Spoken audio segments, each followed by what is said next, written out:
Bom, boa tarde a todos. Queria agradecer ao querido amigo Pedro pelo convite. É um grande prazer poder estar aqui hoje debatendo os temas sobre a Petrobras, o petróleo, o pré-sal, temas fundamentais para o nosso desenvolvimento. E peço desculpas desde já por falar de um assunto que, na verdade, não existe mais, que é a Constituição, né? Que ninguém mais dá trela, dá mínima trela, então, mas enfim, foi o que eu aprendi, né? E vou tentar tratar de alguns temas vinculados a isso, né? Em princípio, o nosso modelo, nosso modelo jurídico do setor de petróleo, ele, com a Constituição de 88, ele seguiu a tradição brasileira desde os anos 30, e que se consolida com a Lei 2004/53, que é a do controle estatal sobre os recursos minerais, petrolíferos, né? O monopólio do petróleo inserido explicitamente na Constituição, inclusive até com detalhes dos setores que eram monopólio, que seriam um monopólio da União. E, inclusive, até como reação a uma tentativa do regime militar de abrir um pouco o monopólio, até se proibiram expressamente os antigos contratos de risco. Já está lá até onde foi falando, até proibido o contrato de risco. Era, então, um regime em que o controle do Estado era total no setor. Quando vem o seu Fernando Henrique Cardoso, ele consegue aprovar uma emenda sobre a qual se fala muita besteira até, que é a emenda constitucional número 9 de 95. E aí todo mundo diz, uma emenda que acabou com o monopólio do petróleo. Então, não é bem assim. E esse é o primeiro ponto. Porque, inclusive, no meio jurídico, eu já cansei de escutar tanta idiotice, como falando, graças à emenda 9 de 95, se implantou o regime da livre concorrência no setor de petróleo no Brasil. Mas o que fez a emenda 9 de 95? Ela alterou o artigo 177 da Constituição, que tratava do monopólio do petróleo, mas dizendo o seguinte, diz o artigo assim, constituem monopólio da União. Eu acho que ninguém aqui tem algum problema com essa expressão. Constitui monopólio da União. Monopólio todo mundo sabe o que é, né? Tem lá as atividades. Pesquisa, lavra, refino, importação, exportação, transporte de petróleo. Tudo isso continua sendo monopólio. Não acabou o monopólio, coisa nenhuma. Continua sendo monopólio da União. Aí vem o pulo do gato. Qual que é o pulo do gato? Ele colocou um parágrafo ali, um parágrafo primeiro, que diz o seguinte, a União poderá contratar empresas estatais ou privadas para a realização das atividades previstas nos incisos desse artigo, observadas as condições estabelecidas em lei. A União é obrigada a contratar outras empresas para prestar qualquer uma das atividades ligadas ao setor de petróleo, com exceção da distribuição, que nunca foi parte do monopólio? Não. Isso aqui está claro. Embora alguns finjam que não vejam isso. Mas aí vem para... E essa é interessante, porque essa emenda só foi aprovada depois de um acordo do governo, que era o Fernando Henrique, com o Senado, que na época era presidido pelo Sarney, e que fez o Fernando Henrique retirar a Petrobras da lista de empresas a serem privatizadas, porque ela estava lá, ele havia colocado, na lista do Plano Nacional de Desestatização. Só que, lógico, eles não acreditam na palavra dele, teve que fazer um documento se comprometendo com isso, que ele mentiu, a gente vai ver por que ele mentiu. E essa emenda vem também numa outra coisa, que é uma outra mentira que se dizia muito à época, que vocês talvez lembrem. Dizia, não, na verdade as emendas que estamos aprovando, do monopólio do petróleo, das telecomunicações, de tantos outros, né, nós estamos flexibilizando. Porque o sistema da Constituição de 88 só permite a atuação do Estado. E nós, na verdade, estamos permitindo que tenha o Estado ou O privado vai depender da política de cada governo. Um pode privilegiar o Estado, outro pode privilegiar o setor privado, mas pode ter os dois. Esse era o discurso oficial, que era mentira. Por que era mentira? Porque isso a gente vai ver em relação ao petróleo, mas em todos os setores, o que aconteceu? Ao mesmo tempo que se aprovava as emendas que previa, aí sim, a possibilidade das duas alternativas, ou o governo eliminava pela venda pura e simples a estrutura estatal que prestava aquele determinado serviço ou atividade, por causa das telecomunicações, venderam a Telebrás, venderam todo o sistema, ou seja, como é que você vai ter o estatal se não tem mais quem faça? Foi vendido.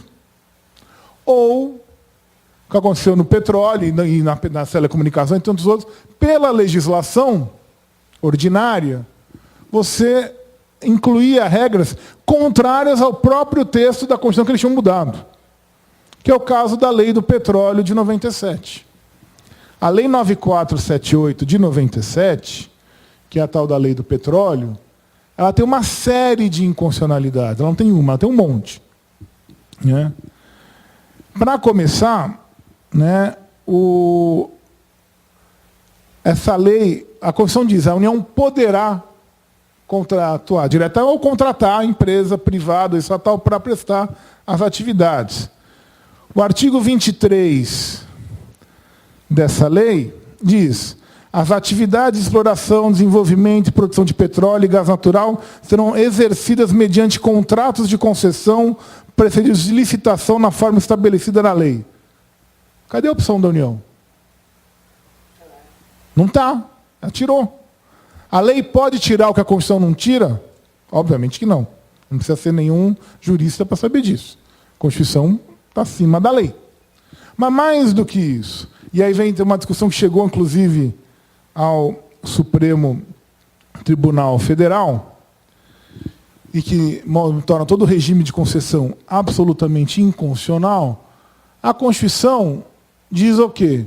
Que o petróleo é o quê? É um bem da União. Está lá no artigo 20 da Constituição, assim como os minerais e tantos outros bens, os recursos naturais pertencem à União. O petróleo é bem da União. Portanto, é bem do Estado, um bem público. Certo?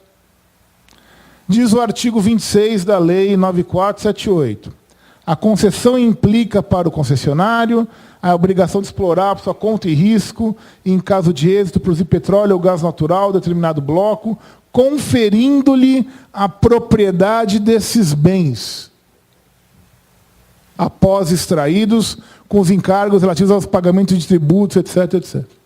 Ou seja, o bem da União, pela Constituição, a lei diz não, é do concessionário. É totalmente contrário ao texto da Constituição. Sistema de concessão é inconstitucional.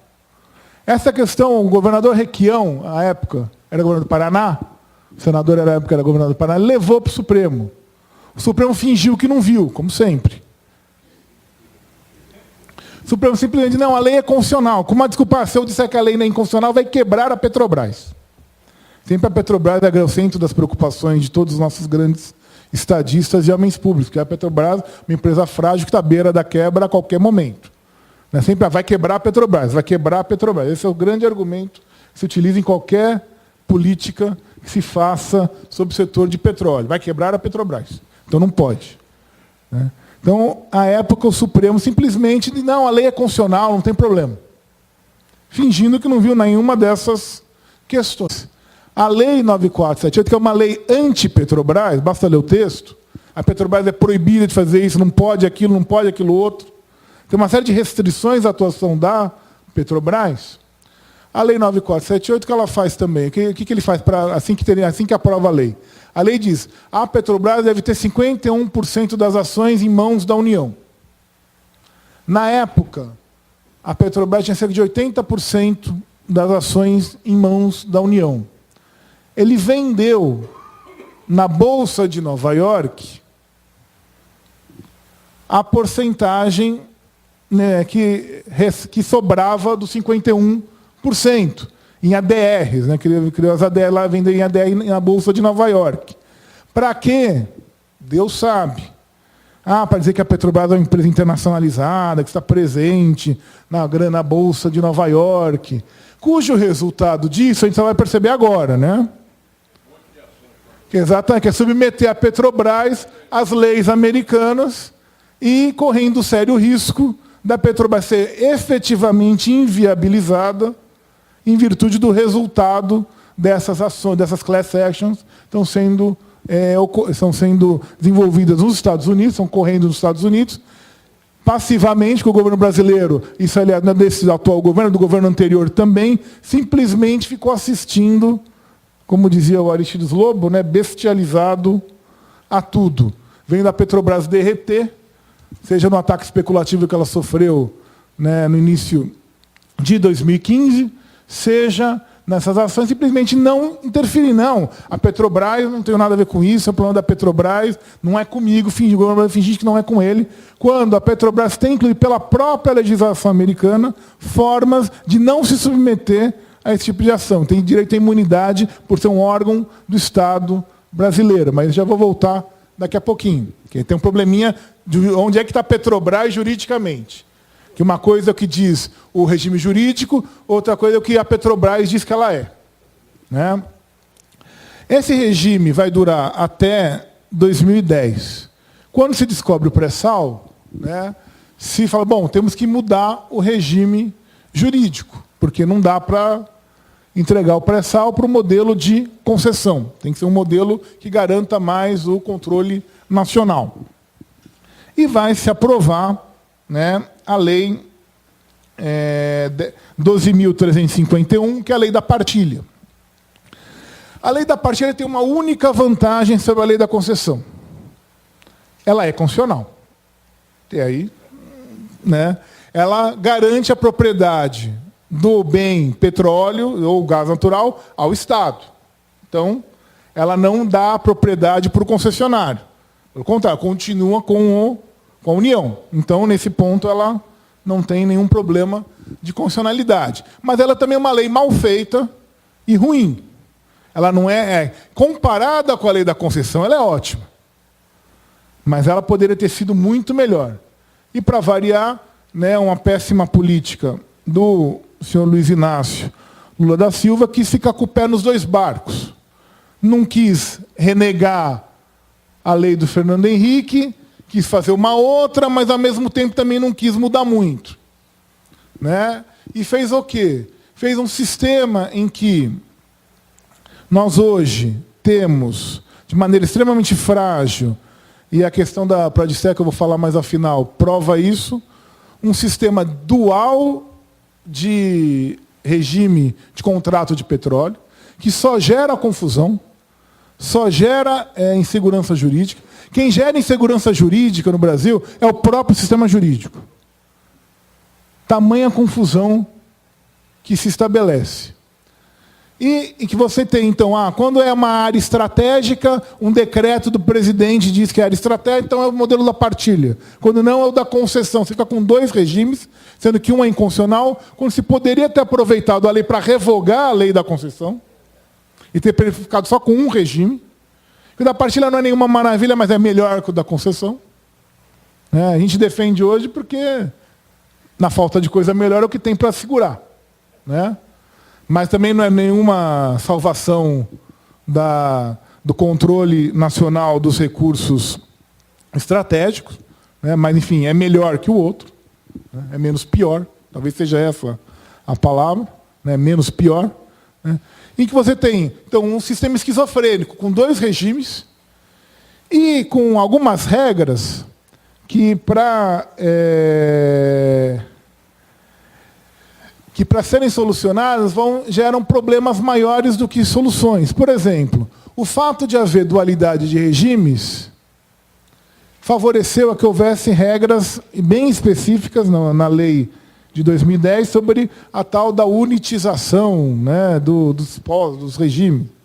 Que hoje, eu estava comentando até na hora do almoço com o Pedro, com o Sebastião, com o César, que hoje vai servir para justificar o que é estatóio, que comprou o campo de Carcará a preço vil, num gesto, num ato de gestão temerária da Petrobras, em que se desfez do patrimônio sem levar em consideração, não é o interesse nacional só, o próprio interesse da empresa, né? Ou seja, tem responsabilidade direta da administração da Petrobras, aí ela violou todos os princípios de boa gestão da lei das sociedades anônimas e do mercado de capitais, para vender a preço de banana o campo de Carcará, um campo em que há reservas de pré-sal, mas que foi licitado como pós-sal, como concessão. Ou seja, a Statoil não participou do leilão de pré-sal, ela não concorreu com ninguém, ela está ganhando de brinde o pré-sal e vai usar a desculpa da unitização para poder explorar sem passar por licitação. A ANP que é outro problema, já que você lembrou, tinha esquecido, a ANP que foi criada na lei de 97, que é uma jabuticaba.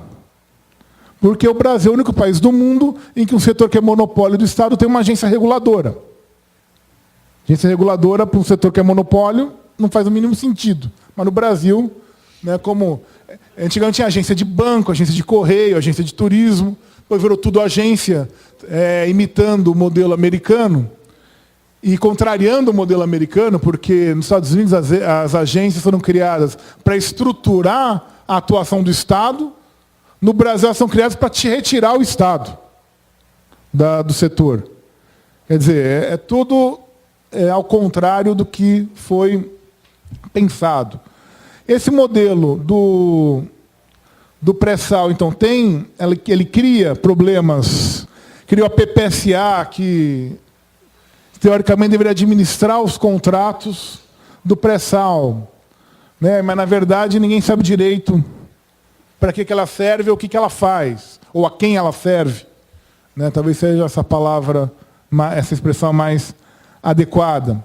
E com um drama aí que eu não vou entrar, mas que diz respeito a uma questão jurídica, mas eu não vou entrar nela, que a lei de 97 cria um problema federativo em relação ao petróleo que não existia antes. Quem inventou o royalty de petróleo para Estado e município foi o senhor Fernando Henrique Cardoso para aprovar a lei 9478 de 97. Até então não existia isso. O que existia? Se previa o pagamento de royalty para Estado e município quando a exploração era onshore, era em terra, porque, como é a mesma lógica da mineração, se gera prejuízos, né, ambientais, de paisagísticos, da localidade, você então era uma espécie de compensação. A lei 2453 previa isso por causa da exploração em terra. Durante o regime militar inteiro, alguns senadores tentaram várias vezes, quando a Petrobras começou a explorar a bacia de Campos, começou a explorar petróleo no mar, alguns senadores tentaram fazer com que tivesse royalties para os estados. Não conseguiram. Não conseguiram em 88. Vão conseguir em 97. E aí vão criar, o IBGE vai criar a partir da lei de 97, vai criar essa maravilha geográfica chamada município confrontante, né, que basta estar na cara que você tem direito a royalty, e com linhas geodésicas que não tem fim, né? Se bobear, chegam em Angola ou na Namíbia, né? Acho que eles têm que tomar cuidado, porque logo, logo alguém está pedindo, o royalty é meu, não tem. Vocês estão pagando para vem aqui buscar o meu royalty. Né? Mas, na verdade, brincadeiras à parte, qual que é o problema do royalty? Faz sentido ganhar o royalty tendo uma exploração? Sim, faz, como compensação. Agora, como forma de remuneração, você já gerou que é um conflito federativo, que, aliás, vai ser o único ponto discutido durante o debate sobre a lei do pré-sal. A lei do pré-sal teve 2 debates. Um que ficou limitado a editoriais repetidos, do Estadão, da Folha, do Globo, que eram os mesmos editoriais dos anos 50. A Petrobras não tem capacidade, não pode, não dá, não consegue, temos que deixar os estrangeiros fazerem. Que foram solenemente ignorados e não geraram nenhum grande furor anti-exploração nacional pela Petrobras. E o único debate que realmente houve, ninguém discutiu para que serve o pré-sal, qual que é o ritmo de exploração, como é que ele vai se inserir na nossa cadeia produtiva. Como que vai ser no processo de salinada? Se discutia o quê? Royalty. Era o famoso a briga pelo butim. Né? Todo mundo queria. Ah, já que tem o dinheiro, também quero. Ninguém sabia qual é o dinheiro, mas todo mundo já queria um pedaço, que deu toda aquela confusão do conflito do Rio de Janeiro com o Espírito Santo, com os demais estados, e que até hoje não foi solucionado. Porque foi vetado no projeto, na lei de 2010, depois o presidente Lula mandou uma outra lei sobre royalties, modificaram no Congresso para distribuir o royalties entre todos os membros dos estados da federação, a presidente Dilma vetou, o veto foi derrubado pelo Congresso, ou seja, o Congresso Nacional se manifestou 3 vezes, de maneira clara, pela sua imensa maioria, que o royalty era para ser dividido para todo mundo. Então, essa vontade não tem dúvida, essa é a vontade do Congresso Nacional. E isso entrou entre o Rio de Janeiro, o Espírito Santo, outros, não sei se São Paulo chegou a entrar, entraram com ações no Supremo Tribunal Federal, e a ministra Carmen Lúcia, atual presidente, ela é mais importante que o Congresso Nacional inteiro, que o Supremo Tribunal inteiro, deu uma liminar, suspendendo a aplicação das leis dos royalties, e ao invés de levar a liminar para o plenário do Supremo, que era a obrigação dela, suspender uma lei aprovada pela imensa maioria do Congresso, simplesmente ela sentou em cima e está lá, na gaveta dela. Um dia, quem sabe, essa história vai chegar ali, talvez com uma determinada maioria favorável ou não, a seja lá quem quer que queira decidir o que sobre a questão dos royalties. Somado a tudo isso, vem a questão toda da crise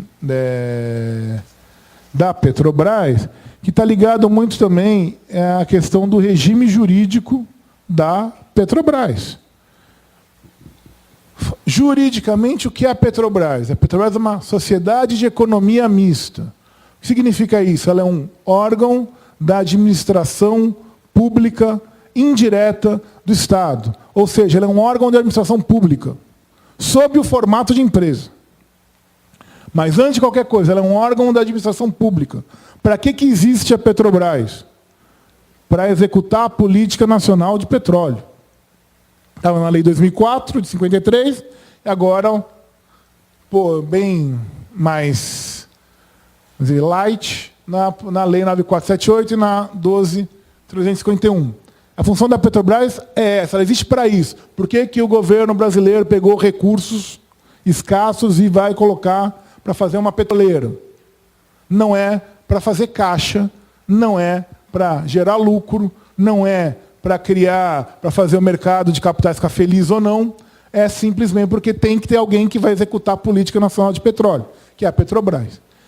E o que a Petrobras faz? A Petrobras, na verdade, ela própria, ela é um órgão do Estado, mas ela tem personalidade jurídica de empresa, então ela também se submete, em parte, à legislação societária e empresarial, né, como órgão, como uma empresa, embora ela não seja uma empresa pura, né, ela submete também à legislação de direito público, do direito administrativo.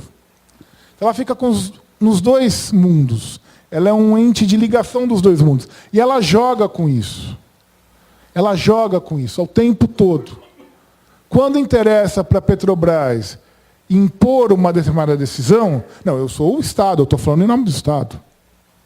Eu represento a União. Quando ela quer ter alguma decisão que não é de interesse geral, só de interesse mercadológico, não, eu sou uma empresa. Quem manda aqui, ninguém manda em mim. Eu sou uma empresa que age para beneficiar os meus acionistas. E vem o problema dos acionistas. Por quê?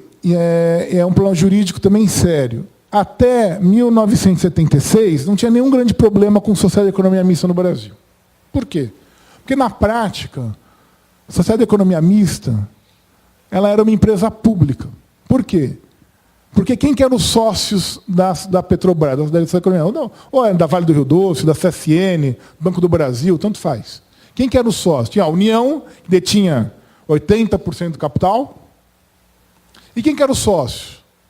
O BNDES, na época BNDE, né? Depois ganhou o S. A CSN, a Vale do Rio Doce, o governo do Estado do Rio, o governo do Estado de São Paulo, a prefeitura de não sei onde. Esses eram os sócios. Então, na prática, embora tivesse, entre aspas, sócios privados, porque a Vale tem natureza jurídica de empresa, 60 anos de empresa, eram todos, na verdade, tudo capital público. Isso muda em 76 e vai se agravar nos anos 90. Por quê? Em 76, os militares resolveram criar mercado de capitais no Brasil. Tinham tentado em 67, não deu certo, vamos fazer em 76. Bom, tá bom, então temos a Bolsa, vamos ter agora mercado de capitais. Legal. Bom, e que empresa,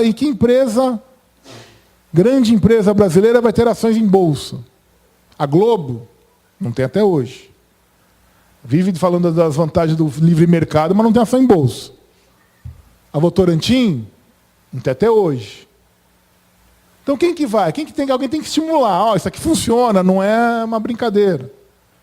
Eles vão pegar as sociedades de economia mista e mandar abrir capital em bolsa. Então a Petrobras vai abrir, a Vale, a Telebrás, a CSN, assim por diante. E vão ser, na verdade, quem vai sustentar até hoje o mercado de capitais no Brasil. Se a Petrobras resolver sabiamente fechar o capital, não existe mais mercado de capitais no Brasil. Ela é a única empresa hoje, além da Vale, são as duas, a Vale menos, bem menos, que importam na Bolsa de Valores de São Paulo, na Bovespa, porque foi a única que sobrou. Bom, mas e aí que se eu comprei a ação da Petrobras? Então, aí tem um probleminha.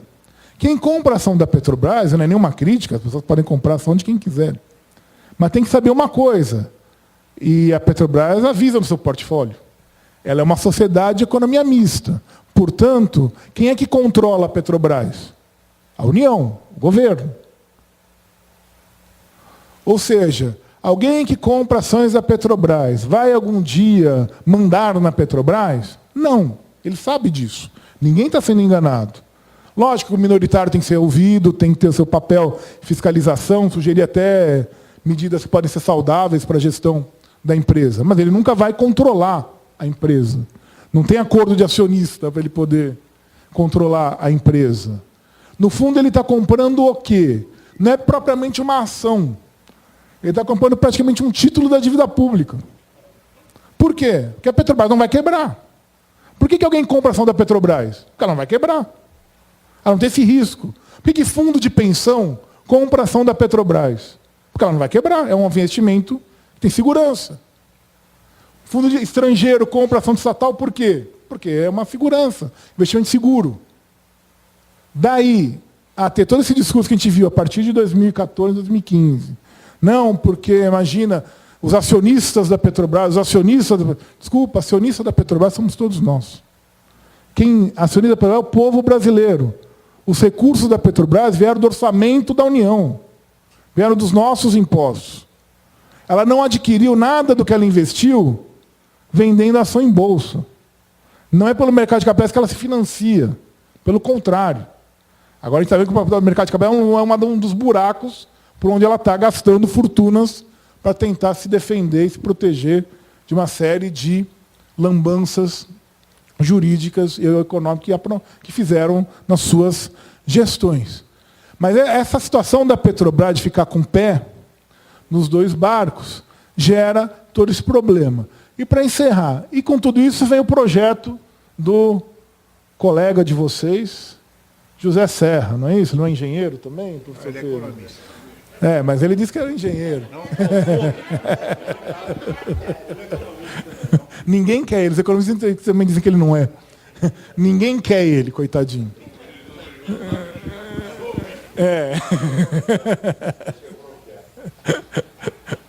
Mas então o seu José Serra apresenta o projeto de lei dele agora no início do governo Dilma, em 2015, no segundo governo Dilma. E aí a sucessão de erros e de covardias.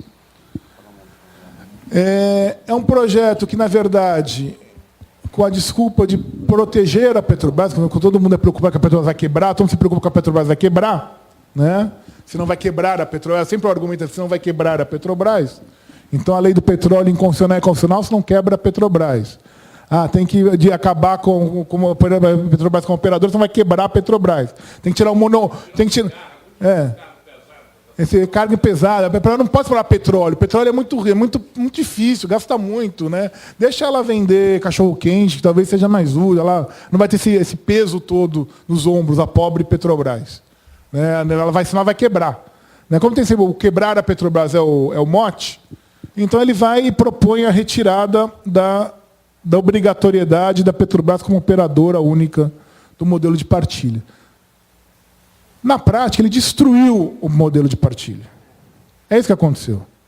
Eles não tiveram coragem ou força política, talvez, que agora acho que esse negócio de falar, a gente escuta coisa que antigamente não imaginava que nunca fosse escutar, então acho que coragem não falta, ou falta de noção, mas eles não tiveram força política para revogar o regime de partilha de vez. Então vai ficar uns pedaços. Vamos fazer mais uma confusão jurídica. Um regime de partilha que, na verdade, não é de partilha mais, que já não perdeu o que estruturava. Porque o que estrutura o regime de partilha é a operadora única, porque é quem controla o nível da produção, a velocidade, o conteúdo local, quem controla tudo isso. A questão ambiental, quem dá o ritmo e quem estrutura a questão tecnológica, tudo isso. No fundo, ao abrir mão, ao tirar a Petrobras disso, a gente partilha ficou, na verdade, invertebrado, ficou um negócio sem muito sentido. Também vai se usar o nome, mas vai ser uma concessão disfarçada.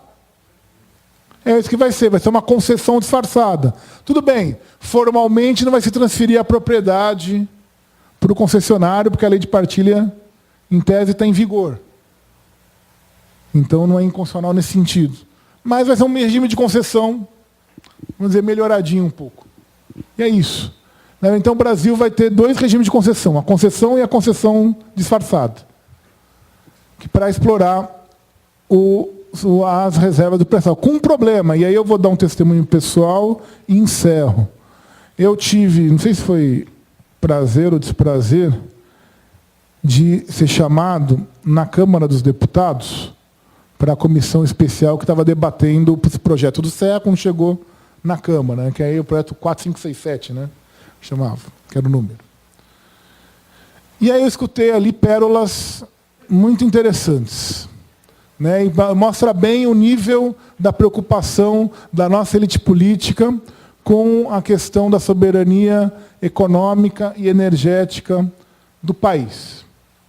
O grande argumento que foi utilizado ali para se defender a aprovação do projeto do senador Serra era muito simples. O pré-sal é um mico. Foi isso que o deputado presidente da comissão, que era um deputado do Espírito Santo, Lelo Coimbra, isso. E o relator era o Zé Carlos Aleluia. E o Zé Carlos Aleluia quis discutir comigo a inconstitucionalidade da concessão e não se deu muito bem. Tanto que saiu logo depois de ter tentado me convencer que ele era um grande jurista. Como engenheiro elétrico, ele é um grande jurista. Mas, enfim, o grande argumento dele foi: o pré-sal é um mico. O petróleo vai acabar, porque vão ter as energias renováveis. Então, todo mundo sabe que amanhã estamos todos com as energias renováveis. O petróleo é algo ultrapassado, não tem mais sentido nenhum, não tem utilidade nenhuma. Né? E o Brasil vai ficar com o mico na mão. Aí eu disse: ainda bem que o Brasil, que é um país simpático, acolhedor, tem amigos no mundo inteiro, né, doutor Pedro? E tem amigos como a Shell, a Chevron, né, a British Petroleum e tantas outras que vão nos ajudar a ficar livre desse mico. Como é bom ter amigos, não é? Então, esse é o grande argumento utilizado no Congresso Nacional para a gente perder o controle da Petrobras. O mico. Pré-sal é o mico. Mas para salvar o mico, temos os nossos amigos que com certeza saberão melhor do que nós o que fazer com ele.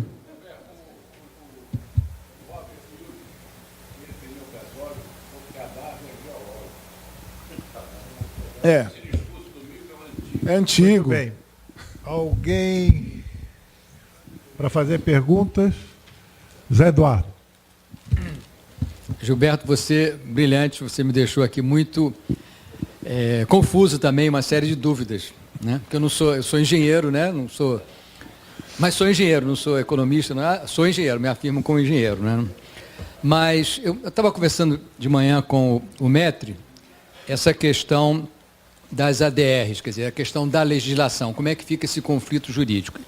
E eu confesso que eu não entendi com clareza, não sei se é confuso mesmo, mas essa questão de uma empresa, né, de economia mista, mas que tem a legislação brasileira, e como é que esse conflito, né, que tem também uma empresa que se subordina a uma legislação americana, quer dizer, que extensão, que grau é desse conflito? Esse conflito é no nível só empresarial ou entra no nível de soberania de nação? Essa é a minha pergunta. A questão da ADE, ela é mais simples até do que parece. Não, é muito simples. No caso americano, os Estados Unidos, os americanos não se metem a nenhum outro direito senão o direito deles. Nem tratado internacional eles ratificam. Isso aí, a política americana sempre é essa. Mas, o que eles dizem? Se você vende, você comercializa ações, você abre seu capital, comercializa ações na Bolsa de Nova York, você automaticamente se submete a toda a legislação norte-americana, empresarial, sobre mercado de capitais e, agora, desde 11 de setembro, sobre transparência e corrupção. Ou seja, se você, a partir do momento que você está oferecendo ao público americano ações da sua empresa, tem que seguir as mesmas regras da qualquer empresa que atue nos Estados Unidos. Então, está submetido aos mesmos órgãos de fiscalização, à mesma legislação. Até aí, não tem nenhum grande problema em tese. Qual é o problema? O problema é quando você submete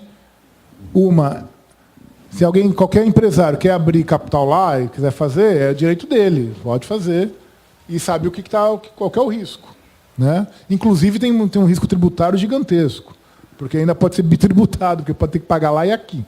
Mas que o Brasil e os Estados Unidos tem um monte de problema de bitributação. Mas o problema é quando você tem uma empresa que é uma sociedade de economia mista, ou seja, uma empresa estatal, uma empresa do Estado, que por circunstâncias da política colocou ações à venda lá, sem nenhuma utilidade para a política da empresa, porque a Petrobras não passou a ser uma empresa atuante nos Estados Unidos porque ela tem ações à venda em Nova York, nem ganhou grandes investimentos americanos para isso. O negócio de passadinha não tem nada a ver com isso, qualquer atuação da Petrobras nos Estados Unidos. E uma empresa ainda mais que atua num setor estratégico, delicado, de soberania, que é o petróleo. Ou seja, você submeteu a sua empresa, o seu órgão estatal, que tem o formato de uma empresa, tem a estrutura jurídica de uma empresa, à fiscalização e à ingerência do governo norte-americano. Não por acaso, não só eles estão com as ações, mas eu vi isso no noticiário, todo esse pessoal que está depondo na delação na Lava Jato também está depondo para eles. Ou seja, o processo ali está se instruindo, não só do que eles já espionavam e faziam tudo, a gente sabe o que eles faziam, mas também do próprio processo daqui, dos delatores, das testemunhas daqui, para aplicar à Petrobras, provavelmente, alguma multa, algum tipo de restrição, punição, que certamente vai ser pesado. Quando a Petrobras...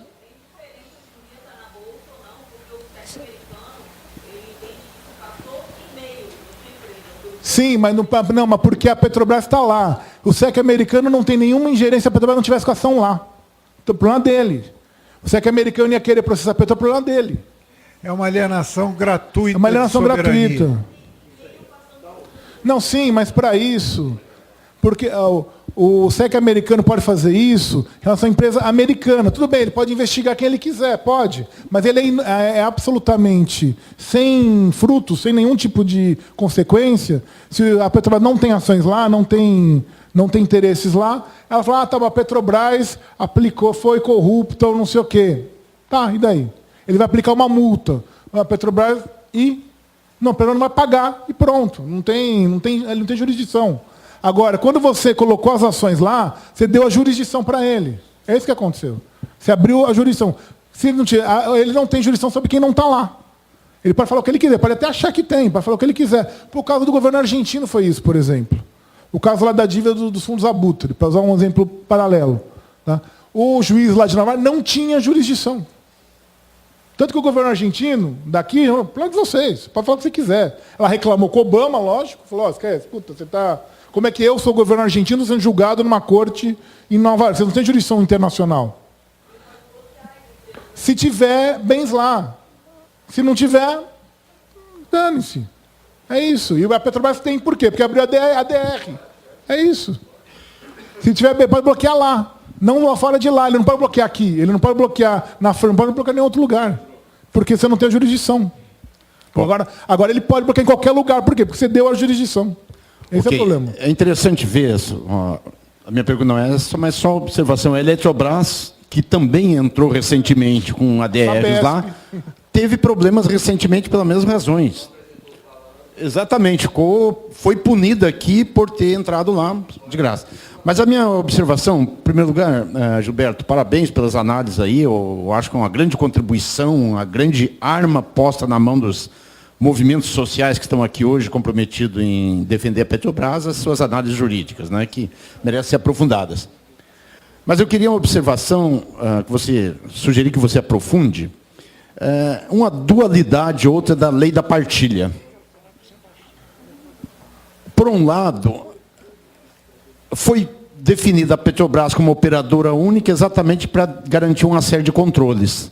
Em seguida, foi criada uma PPSA, também com a mesma função. Aliás, saiu na imprensa ontem que está por ser redefinido os papéis da PPSA, redefinida a diretoria. A pergunta com essa quebra da obrigatoriedade da Petrobras ser operadora única, a PPSA foi alterada a legislação para ela ou não?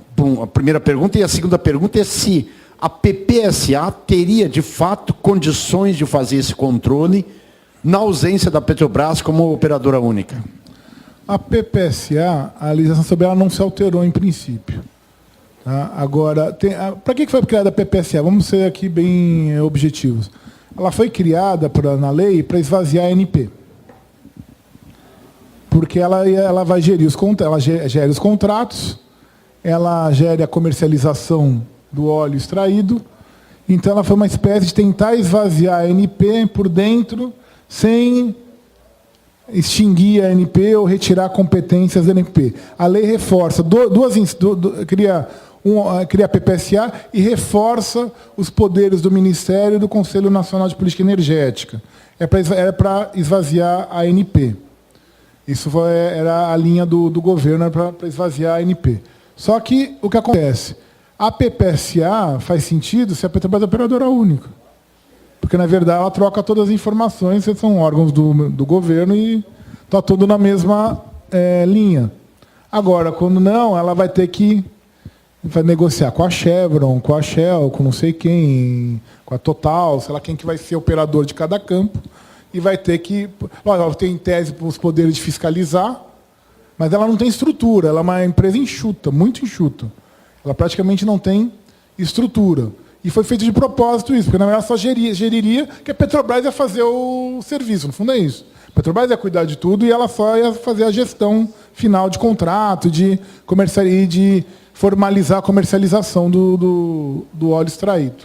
Né? Põe microfone. Só acrescentar essa resposta. Eu estava semana passada no IBP e o Pedrosa ia fazer uma apresentação lá, foi substituído pelo Antônio Cláudio, assessor, que acrescentou que a necessidade da PPSA é de garantir, em caso de privatização da Petrobras, que se mantenha 50% do óleo no Brasil. Sim, que ela Dá gere para a senhora se identificar, por favor? Meu nome é Gabriela, sou engenheira, trabalho na Petrobras. Tá bom, obrigado. Vai lá. Deixa eu ter uma pergunta. Se eu sou um acionista da Petrobras, A Petrobras vendeu ações na Bolsa de Nova York por decisão de um governo que vai me prejudicar como acionista, porque eu vou perder. Eu posso mover uma ação contra o governo Pode. Fernando Henrique Cardoso? Lógico. Quando for, você pode contra a Petrobras. E, em última análise, ela pode ter ação de regresso contra quem for o responsável. Sim, mas considerando que a Petrobras não fará ação de regresso, porque a Petrobras eu não posso acionar... Diretamente contra ele. Não. Primeiro contra o órgão, quem supostamente cometeu Sim. cometeu prejuízo ou o ato. Ele não teria que ter uma decisão de Congresso para fazer essa venda? Porque ele, na verdade, não, porque ele prometeu que não ia privatizar a Petrobras. Ele mentiu, mas na verdade ele privatizou uma parte só, não ela inteira. Então o controle, em tese, continuou com a União. Então ele não precisava de autorização nenhuma. A lei permitia que. O Poder Executivo, por si só, poderia Sim, porque é o fazer a acionista, venda. é o controlador. Então você pode comprar e vender ações. Né? Obrigado.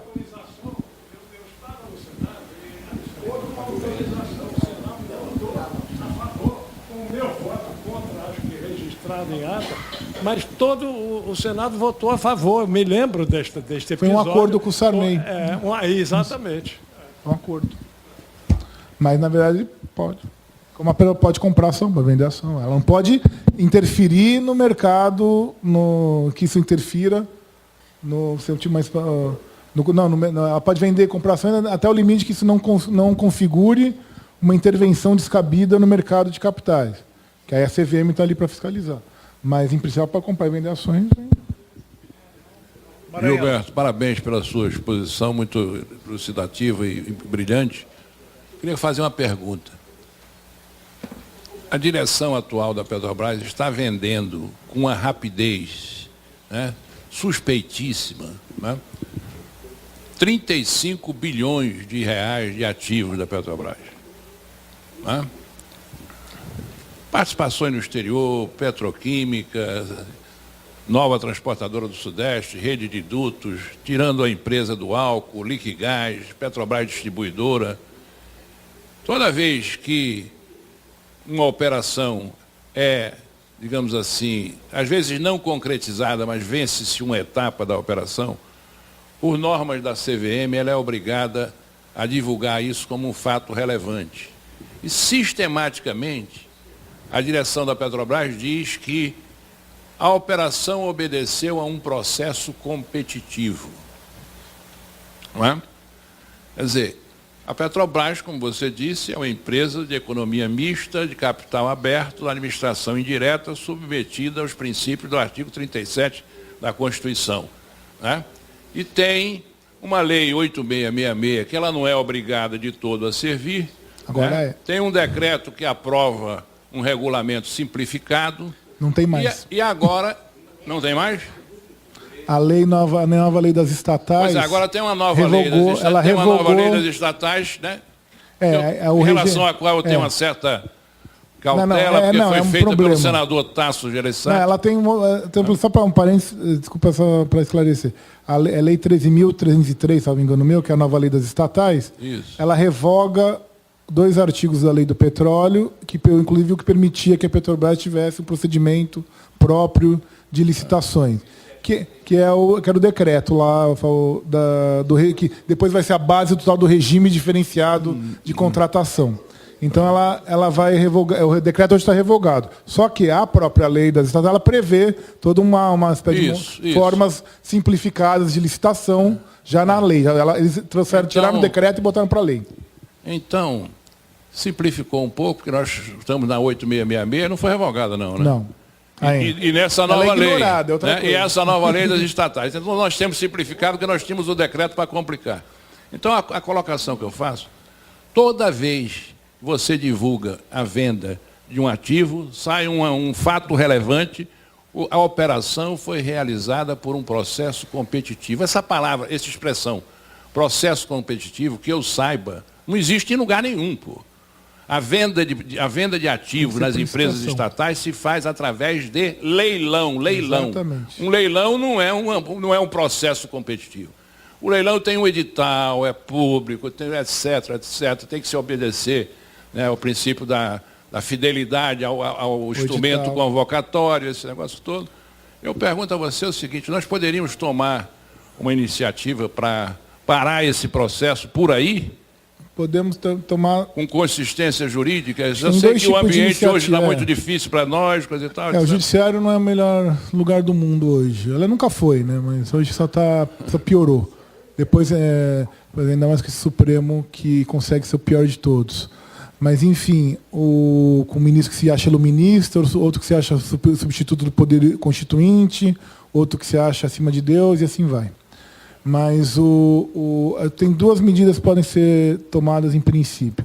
Uma é junto à Comissão de Valores Mobiliários, por abuso de poder de controle e responsabilização dos administradores por ter gestão temerária, e tem uma série aí de elementos, como o preço de Carcará e preço vídeo, uma série de questões que só podem justificar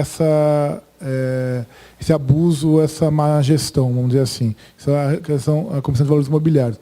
E em questão, isso que temos, vamos dizer, de legislação societária de mercado de capitais. Em relação à legislação administrativa, há fraude, sim, ao princípio da licitação. E eu uso o exemplo do que aconteceu. O governo Collor vendeu uma série de subsidiárias da Petrobras por leilão. No Plano Nacional de Desestatização, e foi leilão em bolsa, como foi... É verdade, um martelinho lá. Martelinho, podemos discordar ou não de privatização, mas seguindo a regra. Dessa vez, não. Simplesmente está como se fosse uma empresa vendendo outra coisa qualquer. Processo competitivo. Quer dizer, é dinheiro público. É isso que as pessoas parece que não entendem. Dinheiro público está sendo desperdiçado. Se eu tiver a oportunidade, mais 3 minutos, Pedro.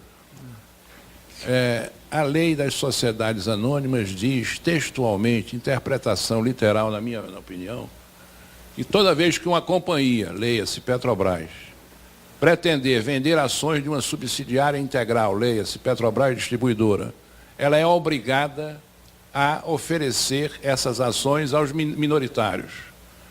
A Petrobras fez uma consulta à CVM, o primeiro nível da CVM disse, é isso aí, interpretação literal, o segundo nível disse, é isso aí, interpretação literal, o terceiro nível disse, é isso aí, interpretação literal, e o colegiado da CVM disse, não, pode vender sem dar a oportunidade dos acionistas minoritários. Por quê? Porque nesta pressa, se eu tiver que oferecer a 200 ou 300 mil acionistas minoritários da Petrobras, eu vou complicar o processo. E eles estão com um assodamento, com a ligeireza estranhíssima para fazer isso. A história da legislação societária no Brasil é a história de ampliação e restrição de direito de minoritário, dependendo da política econômica do governo. Nos anos 90, teve uma restrição de vários direitos minoritários quando começaram as privatizações, justamente para o minoritário não atrapalhar, né, a minoridade das sociedades de economia mista que estavam sendo vendidas, né? Agora, no caso da Petrobras, especificamente, tem esse dispositivo da lei das SA, mas aí ele teria que ser compatibilizado com o problema da licitação. Eles alegaram porque a Petrobras Distribuidora já teve capital aberto e fechou o capital. Então tem uma argumentação toda aí. Depois eu converso particularmente com de qualquer jeito tem que ter licitação. Porque é a mesma história, só para... Não sei se vocês recordam um exemplo que não tem do setor bancário. Quando o Banco do Brasil quis comprar a nossa Caixa, lá o Banco Estadual de São Paulo, a lei de licitações exigia, uma sociedade de economia mista, comprando outra sociedade de economia mista. Exigia licitação. Exigia um processo licitatório. Teve que haver uma medida provisória que houve do governo, com a desculpa da crise financeira, para autorizar, para modificar a lei de licitações e autorizar o Banco do Brasil a comprar a nossa Caixa sem passar por procedimento licitatório. Casuísmo puro, né? Teve sim e não. Sim, porque era para resolver um caso. Não, porque, na verdade, o Banco do Brasil era a única sociedade de economia mista que não tinha, porque até porque era mais antiga, que não tinha previsão de poder adquirir outras empresas expressamente em lei. Né, que a Petrobras tem, outras têm. E ele não tinha. Estava tolhendo o Banco então, do Brasil, situação. Então eles estavam tentando, na verdade, dar mais uma ampliar Obrigado, um pouco o viu? Banco Brasil. Entendi.